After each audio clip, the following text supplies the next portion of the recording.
Hello everyone, आप सभी का स्वागत करती हूँ आपके अपने स्टोरी चैनल में जिसका नाम है स्टोरी जंक्शन। आज की इस कहानी में मैं आपको पूस की रात, जो कि प्रेमचंद द्वारा लिखित एक यथार्थवादी कहानी है। यह कहानी हल्कू नाम के एक किसान की है जो बड़ी मेहनत करके 3 रुपए कमाता है।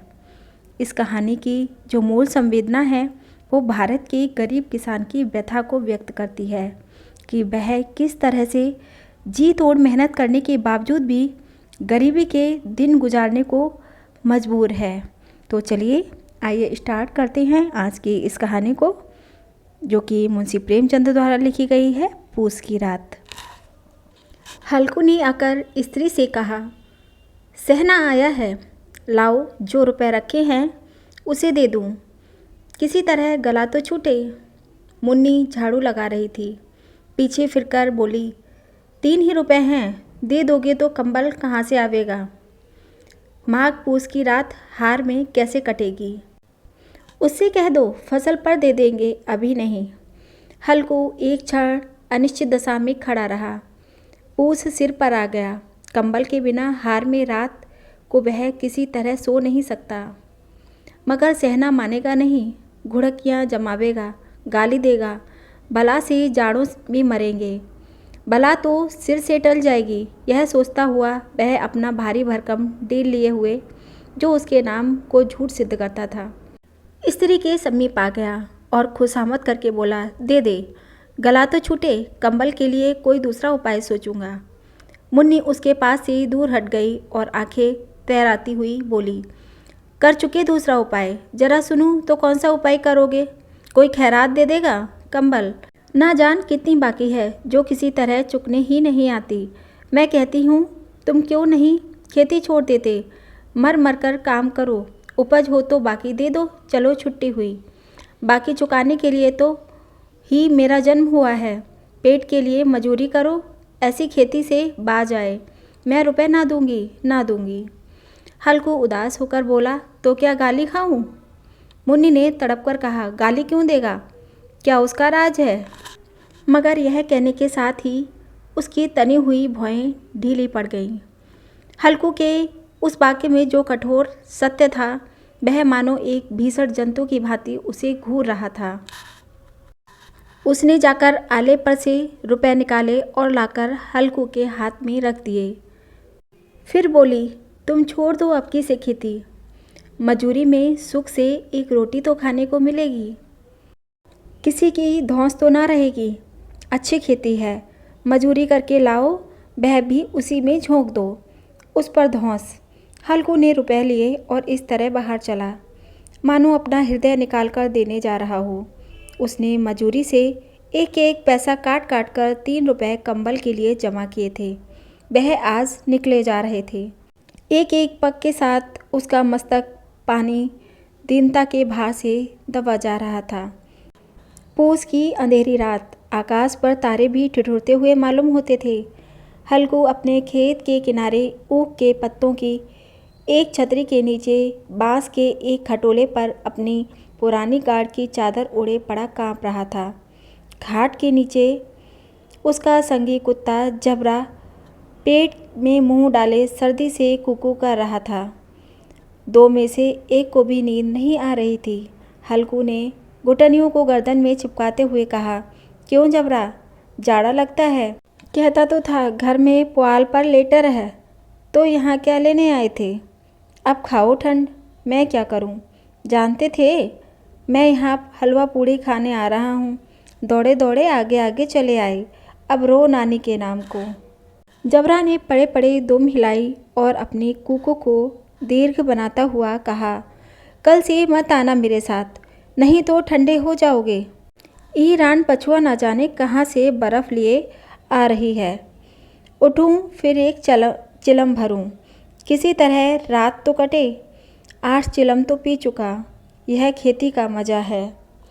और एक भगवान ऐसे पड़े हैं जिनके पास जाड़ा आए तो गर्मी से घबराकर भागे। मोटे मोटे गद्दे, लिहाफ, कंबल, मजाल है जाड़े का गुजर हो जाए।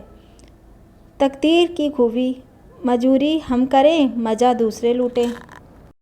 हल्कू उठा, गड्ढे में से जरा सी आग निकालकर चिलम भरी। जबरा भी उठ बैठा। हल्कू ने चिलम पीते हुए कहा, पिएगा?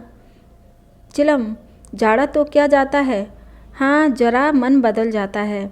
जबरा ने उनके मुंह की ओर प्रेम से छलकती हुई आंखों से देखा। हल्कू कहता है, आज और जाड़ा खा ले, कल से मैं यहाँ पुआल बिछा दूंगा, उसी में घुसकर बैठना, तब जाड़ा ना लगेगा। जबरा ने अपने पंजों उसकी घुटनियों पर रख दिए और उसके मुंह के पास अपना मुंह ले गया। हल्कू को उसकी गर्म सांस लगी। चिलम पीकर हल्कू फिर लेटा और निश्चय करके लेटा कि चाहे कुछ भी हो अब की सो जाऊंगा। पर एक ही क्षण में उसके हृदय में कंपन होने लगा। कभी इस करवट लेटता, कभी उस करवट, पर जाड़ा किसी पिशाच की भांति उसकी छाती को दबाए हुए था। जब किसी तरह ना रहा गया, उसने जबरा को धीरे से उठाया और उसके सिर को थपथपाकर उसे अपनी गोद में सुला लिया।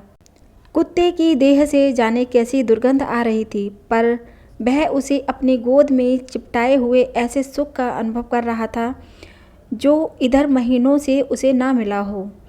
जबरा शायद यह समझ रहा था कि स्वर्ग यहीं है, और हल्कू की पवित्र आत्मा में तो उस कुत्ते के प्रति घृणा की गंध तक ना थी।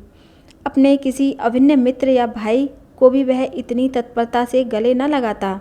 वह अपनी दीनता से आहत ना था, जिसने आज उसे इस दशा को पहुंचा दिया।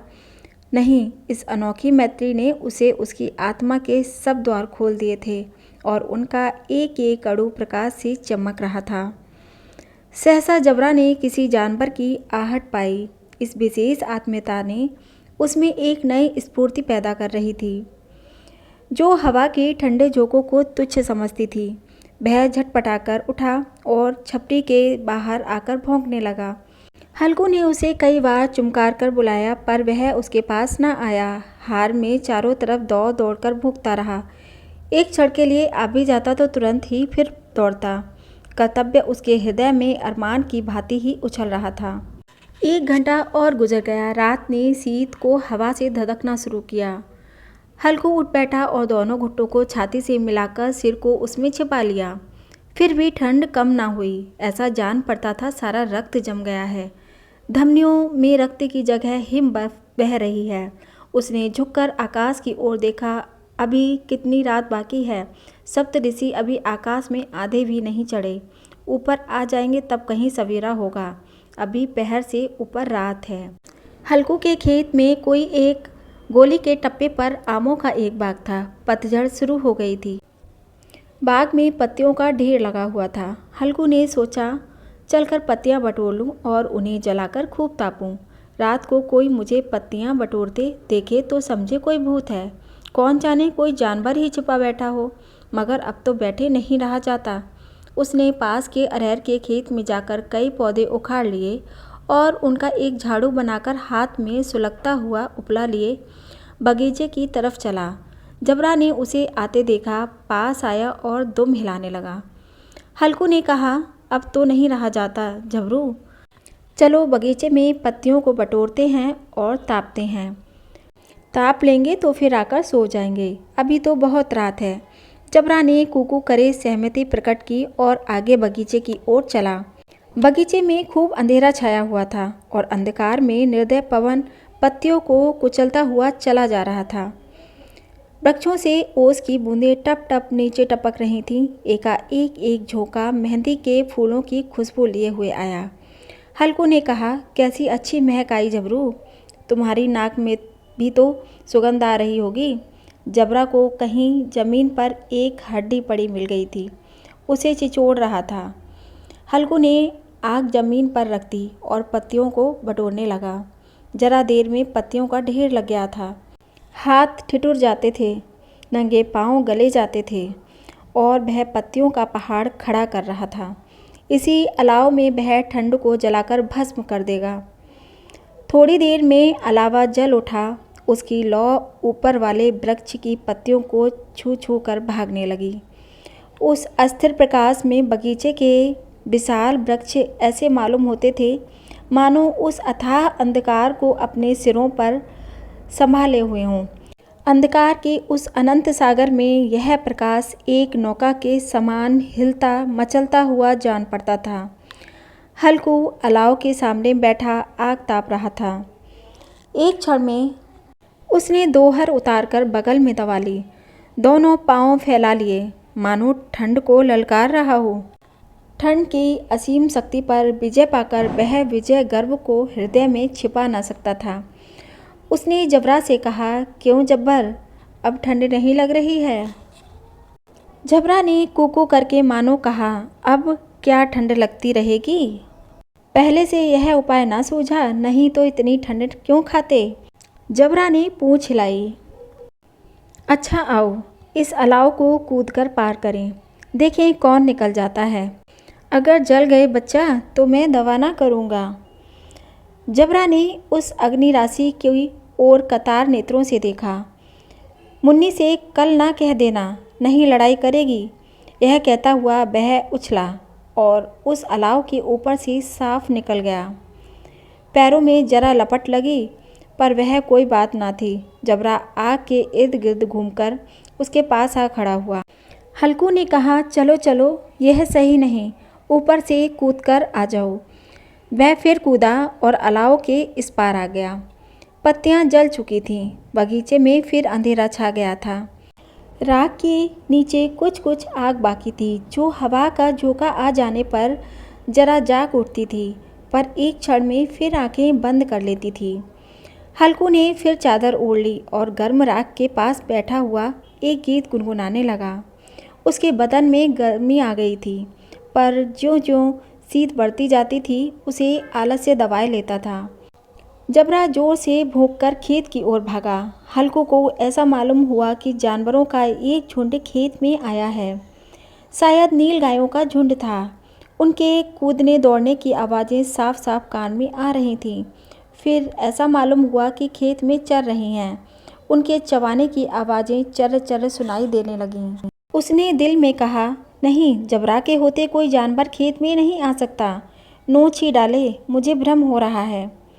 कहाँ, अब तो कुछ सुनाई नहीं देता। मुझे भी कैसा धोखा हुआ। उसने जोर से आवाज़ लगाई, जबरा जबरा। जबरा भूखता रहा, उसके पास न आया। फिर खेत के चरे जाने की आहट मिली। अब वह अपने खेतों को धोखा ना दे सका। उसे अपनी जगह से हिलना जहर लग रहा था। कैसा दनदनाया हुआ बैठा था। इस जाड़े पाले में खेत में जाना, जानवरों के पीछे दौड़ना असह्य जान पड़ा। वह अपनी जगह से ना हिला।